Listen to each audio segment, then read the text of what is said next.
the other day, I just didn't feel like going about my routine. I'm here in the mountains of Shikoku working on a documentary, and I just had this strange feeling. It was weird.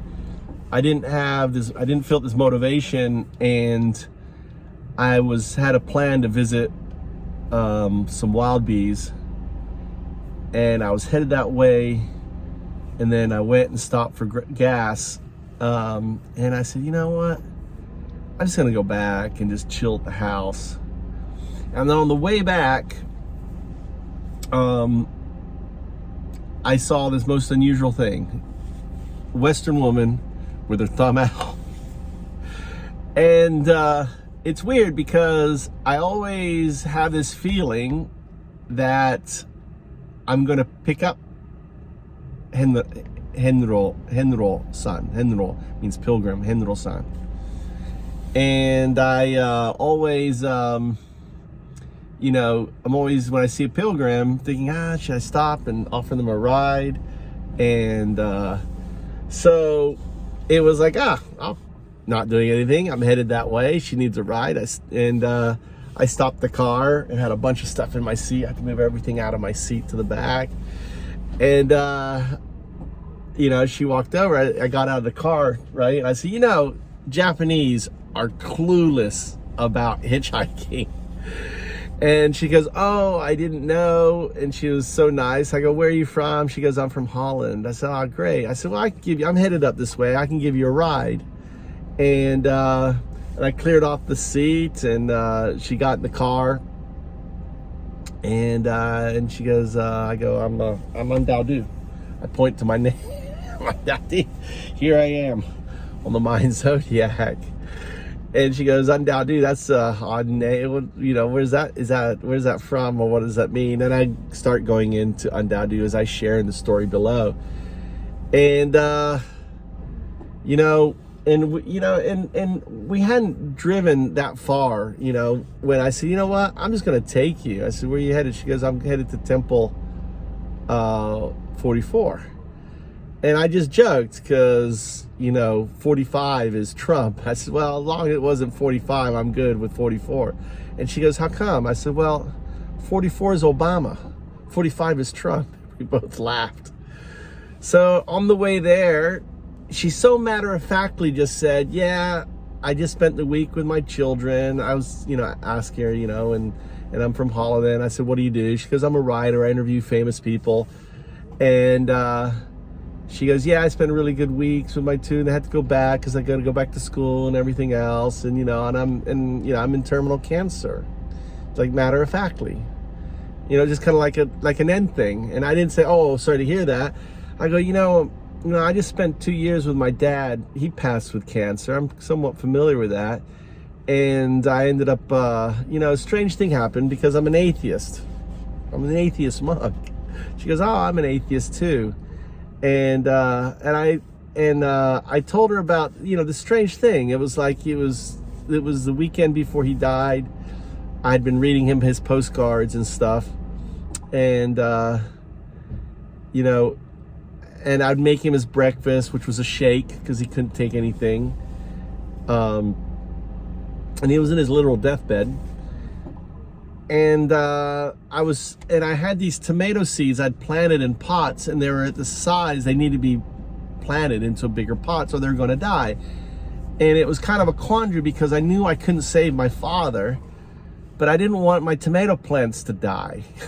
It was like this weird thing. It's like, damn, I'll be damned if I let my tomato plants. And she chuckled, and she ended up, oh yeah, they lived and they fed the community. I planted them in this place right out front. And, and I said, well, the strange thing was, I'd just gone out there and started replanting. And when I slid the door, it didn't quite close. It was a gap about this big. And I'm in the kitchen. All of a sudden I see this bird go flying by the living room. And my dad could hear everything. I'm like, there's a bird in the house. And I'm like, how the fuck am I gonna get how did he get in? I went and looked, and the door was like the screen door. I mean, it literally had to fly sideways to get through this door, right? You had to do acrobatic maneuver. Next thing I know, I see the bird go flying by me straight down the hall, right towards my dad's bed, like on direction. Now, Florida room had all these windows. It wasn't trying to get out. It was flying with purpose. And I go chasing after it as it flew, you know, into my dad's room, landing on the window on the right, like on the shutters were down. It landed on the shutter on the right. And I'm like, great. So I quickly opened the door, the sliding door, right? It flew literally over my father. There's a bird in the room, and I thought it was this crazy thing going on. And it flew out into the veneer room, and then it was literally, I opened the other door, it wouldn't leave. It went through all these doors, and then there's a door open, it wouldn't leave. And it was doing this kind of like trolling. In hindsight, as though I was 3 years old chasing my dad. He had moved to, you know, as a kid, I've grown up to my father, and now he had moved, this is hindsight, into that next stage. And I did a little research, and this is really kind of hard for me as an atheist, right? Because this is kind of crazy stuff, you know, atheists don't fucking talk about or believe it. But it was just so crazy, like all this stuff happening. And then I realized in hindsight, you know, just the day before, he had said to me, just out of the blue, very cognitive, I have my ticket. And I'd said to him, because I knew we were going anyway, I said, well, where are we going? You know, are we going by plane, by train? What are we doing? And he just kept saying, I have my ticket. The ticket was the bird. The bird came. That was the vehicle that came. And that was his last consciousness. When that bird left, he was just a shell. He was like something left with that bird. And, you know, and I shared this story with her, and, you know, and I said, you know, it's hard, you know, as an atheist, when you witness something like this. And this led me into the do in distributive unconsciousness, that we're all connected, the universe and everything else. And we're in a holiday right now. This is our holiday. And we're returning home, right? The universe, the do, the distributive unconscious, this entangled stuff, nature stuff. You're not going to take your consciousness with you. That consciousness is in the quantum data that's there. You can't destroy that consciousness, that energy. Every thought, every molecule has kind of like an impression that's there forever. And, you know, you may not have the ability to connect with it, but it's there. Every moment, every experience, everything from a plant's point of view, from a car point of view, from the stuff in the car, everything has this do conscious memory on a quantum scale. And everything we have around us, the stuff in our car, even though we made it, came out of the do that existed in a timeless, infinite state.